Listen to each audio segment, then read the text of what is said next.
కవిత సస్పెన్షన్తో బీఆర్ఎస్లో ఈ ఇష్యూకి full stop పడింది అనుకోవచ్చా? ఇంకోవైపు అలాగే ఎమ్మెల్సీ పదవికి పార్టీకి కూడా రాజీనామా చేయబోతున్నారన్న న్యూస్ సర్క్యులేట్ అవుతుంది. డీటెయిల్స్ ఏంటి?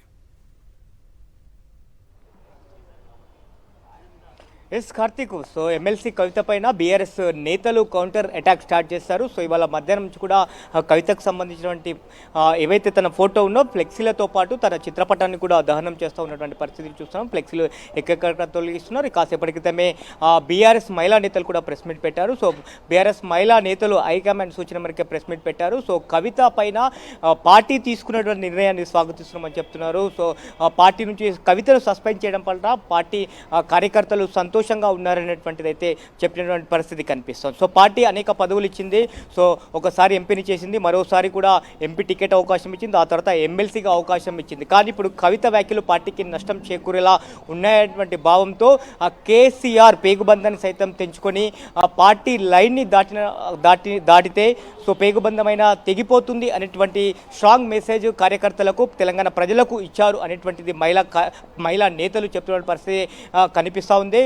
సో ఇటు కవిత వ్యాఖ్యలను ఇటు నేతలు, మహిళా నేతలు అందరూ కూడా ఖండిస్తున్నటువంటి ఆ పరిస్థితి కనిపిస్తోంది. అలాగే రేపు మధ్యాహ్నం 12 గంటల సమయంలో కవిత ప్రెస్ మీట్ పెట్టబోతుంది. సో నిన్న సాయంత్రం కూడా ప్రెస్ మీట్ పెట్టింది. అయితే నిన్న సాయంత్రం ఏదైతే మెసేజ్ ఉందో దాంట్లో తెలంగాణ జాగృతి ప్రెసిడెంట్ అండ్ ఎమ్మెల్సీ కవిత అంటూ కూడా మెసేజ్ ఫార్వర్డ్ చేసింది. బట్ రేపు ఇవాళ పరిణామాల తర్వాత ఆమె రేపు ప్రెస్ మీట్ పెట్టబోతుంది 12 గంటల సమయంలో. అందులో మాత్రం కేవలం తెలంగాణ జాగృతి ప్రెసిడెంట్ అని మాత్రమే ఉంది. ఎమ్మెల్సీ అనే పదాన్ని తాను వాడట్లేదు. అంటే ఇక పార్టీకి తాను దూరం అయినట్టే, ఎమ్మెల్సీ పదవికి కూడా దూరం అయినట్టే అనేటువంటిది అయితే అర్థం చేసుకునే పరిస్థితి కనిపిస్తూ ఉంది. సో ఏ క్షణంలోనైనా తాను ఎమ్మెల్సీ పదవికి అలాగే పార్టీకి రాజీనామా చేసే అవకాశం ఉన్నట్టుగా చాలా స్పష్టంగా కనపడుతోంది. అలాగే కవిత గత ఈ 3 నెలలుగా వ్యాఖ్యలు చేస్తూ ఉంది. సో మొదటి వ్యాఖ్య తర్వాత కొంత పార్టీ తనకు సమయం ఇచ్చింది. తాను చేస్తున్న వ్యాఖ్యలను తాను సమర్థించుకోకుండా తిరిగి పార్టీ లైన్లోకి వస్తుంది అని భావించాము తప్పితే